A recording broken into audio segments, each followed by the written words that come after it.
Father, Son, Holy Spirit, Amen.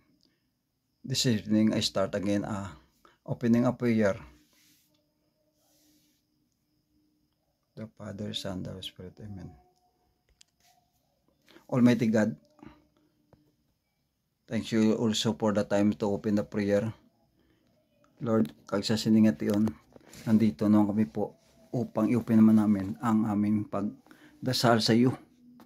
Na sana tulungan mo kami po sa lahat naming hiniling sa iyo o sasagutin mo kami sa lahat naming pangailangan. Kayo po ang Alpha Omega mula noon hanggang ngayon. Kami po nagdarasal sa inyo. Lord, sana Lord tulungan mo kami Lord sa lahat naming pangailangan. Provide mo Lord ang lahat naming pangailangan araw-araw at gabi Lord, at ang aming buong pamilya Lord, iuliwas mo sa gulo at sa masamang mangyari.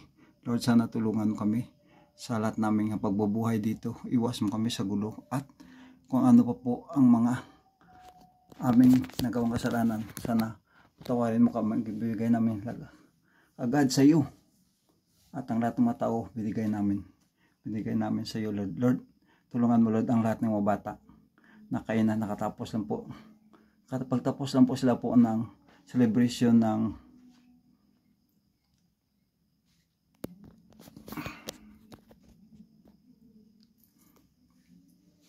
sana sa lahat ng mga school nga si pan-sound mo at natapos na kanilang mga mag-celebrate ng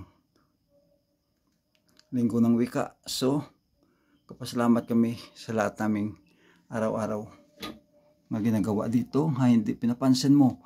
Lahat kami Lord. Lord, tulungan mo kami Lord sa lahat naming pangailangan Lord. Kayo po ang Alpha Omega mula noon hanggang ngayon. Kami hinihingi sa iyo ng tulong. Nga sana tulungan mo kami sa lahat namin na hinihingi sa iyo. Kaya kayo po ang Panginoon, mula noon hanggang ngayon, kami po nagsisisi lahat ng kasalanan at tulungan mo kami. Hingi namin natin ito sa pangalan ni Jesus.